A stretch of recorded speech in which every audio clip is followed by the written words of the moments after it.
Stellantis announced the end of Jeep and fired so many of their workers globally. It feels like we're watching a dramatic series unfold. And honestly, it's hard not to feel for the folks involved. Jeep, Ram, and Chrysler, oh, and let's not forget Dodge. Basically almost all the popular brands under the Stellantis umbrella are struggling. To be honest, this could even lead to bankruptcy or Stellantis being punished by the authorities because of how big this whole thing has become.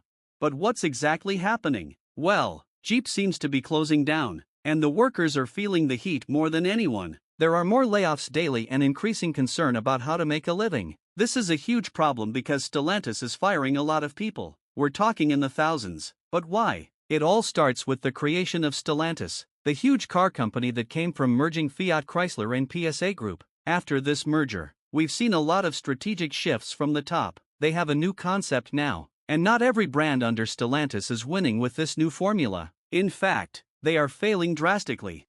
What changed? Well, just look at Jeep, known for being tough and ready for adventure. It seems to be struggling with this new strategy. Just imagine how big of a brand this name represents. Jeep, famous for its rugged, off-road vehicles. But now, it feels like Stellantis is trying to force Jeep into a new role that doesn't quite fit. Jeep's charm has always been its toughness and accessibility. But now, they're aiming for the luxury market, trying to compete with big names like Land Rover and Lexus. It's all about being the car with the shiniest interiors and high-end tech.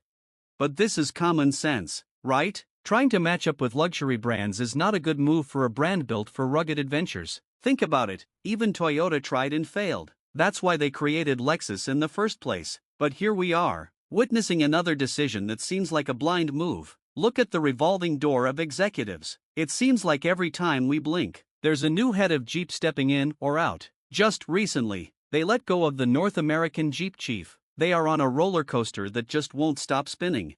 Why is this happening? It turns out their strategy isn't hitting the mark. And that's got to be frustrating for everyone involved. Who could have guessed this was coming? And let's not forget about their competitors. Brands like Ford are rolling out new models that cater to both adventure seekers and everyday drivers without breaking the bank. The Bronco is back, and it's capturing hearts and wallets left and right. If Jeep wants to keep up, they need to rethink their game plan. On top of all this, quality control issues are haunting Stellantis. Reports of Wranglers spontaneously combusting? That's not just a minor hiccup. That's a major red flag. 9 incidents of vehicles catching fire even when parked and turned off? That is the kind of news that travels fast and can seriously tarnish a brand's reputation. The National Highway Traffic Safety Administration is all over this situation, conducting investigations that could lead to recalls or worse. Consumers? They're understandably wary. Who wants to drive a car that might turn into a bonfire on wheels? This is not the kind of publicity any brand wants, especially one that prides itself on being tough and reliable. And the numbers, they tell a grim story. In the first half of 2024, sales of the Wrangler plummeted by 33%. That's not just a dip, it's like falling off a cliff. The Grand Cherokee isn't faring much better with nearly a 20% decline in sales. When you combine these figures with rising production costs and quality concerns, it paints a bleak picture for Stellantis. To combat this downward spiral, Stellantis has taken drastic measures, and that is what's causing the commotion. It's like they're hitting the brakes hard in hopes of regaining control before things go completely off the rails. But is that enough? Well, they have to overcome 2 things. Let's break it down. The pricing dilemma.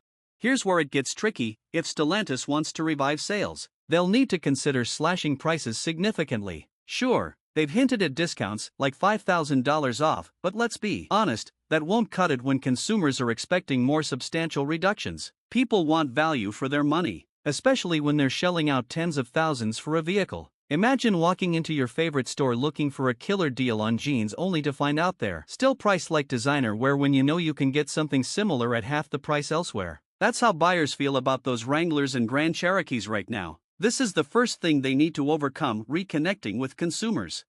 Over the last 5 years, Jeep has jacked up prices by more than 50%. That's wild. I mean, would you drop 6 figures on a Jeep? Sure, there are a few who might, but most of us are left scratching our heads. This shift to an upmarket strategy seems to have pushed away loyal customers who just want a reliable vehicle without breaking the bank. Imagine being a longtime Jeep enthusiast who saved up for years to buy your dream vehicle only to find that it costs as much as a small house. It feels like a betrayal when brands you've trusted suddenly become out of reach.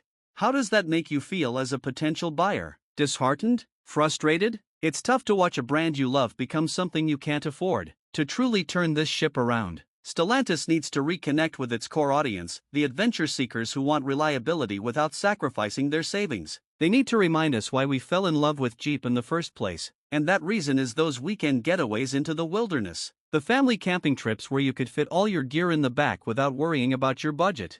What if they launched special editions at more accessible price points or revamped their marketing strategy to highlight affordability alongside capability? Imagine ads showcasing families enjoying road trips in their Wranglers without breaking the bank. That would resonate. It seems the recent sales decline has affected their ability to think straight about what we want. But can you blame them? If I were Carlos Tavares, the CEO, I would be sweating bullets. But let's talk about it. How has Jeep's decline affected them exactly? The first thing to take a hit was their market share, reflecting broader challenges within the company. In the first half of 2024, Jeep experienced a staggering 33% drop in Wrangler sales and nearly a 20% decline in Grand Cherokee sales. Such steep declines are not just numbers on a spreadsheet, they indicate a loss of consumer interest and trust, which can directly translate to a shrinking market share. The financial repercussions of declining sales are evident in Stellantis' recent earnings reports. The company's net income fell by 48% to $6,252,372,000 in the first half of 2024, missing analyst expectations significantly. This decline is primarily attributed to lower sales volumes and an unfavorable mix of vehicles sold. The financial impact of declining sales is becoming increasingly clear from Stellantis' recent earnings reports. Have you seen the latest numbers? In the first half of 2024, the company's net income took a nosedive, dropping by 48% to $6,252,372,000. That's a huge drop and well below what analysts had expected. When fewer vehicles are sold, it's no surprise that revenue and profits take a hit. Have you noticed how some models just aren't flying off the lots like they used to? This drop in sales is hitting Stellantis hard.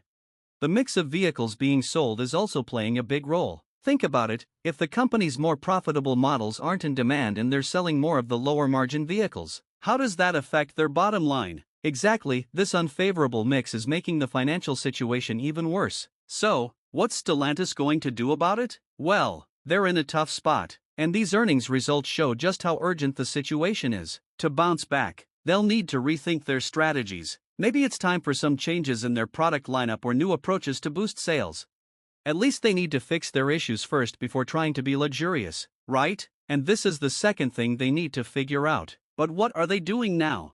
Well, they're introducing a final edition model that pays homage to their legacy while embracing the future. This limited production vehicle will be capped at 4,000 units worldwide, making it a collector's dream and a fitting tribute to the brand's storied history. They are doubling down, and the Ram 1500 TRX Final Edition isn't just another release, it's a high-performance beast, a ticket to adrenaline-fueled adventures and luxury. Under the hood, you'll find a jaw-dropping 6.2-liter supercharged Hemi V8 engine. We're talking about a staggering 702 horsepower and 650 pound-feet of torque bursting forth. Want to feel your stomach drop? This powerhouse rockets from 0 to 60 miles per hour in a blistering 4.5 seconds. Imagine the thrill of that acceleration. It's not just fast, it's a visceral experience that will have you grinning ear to ear.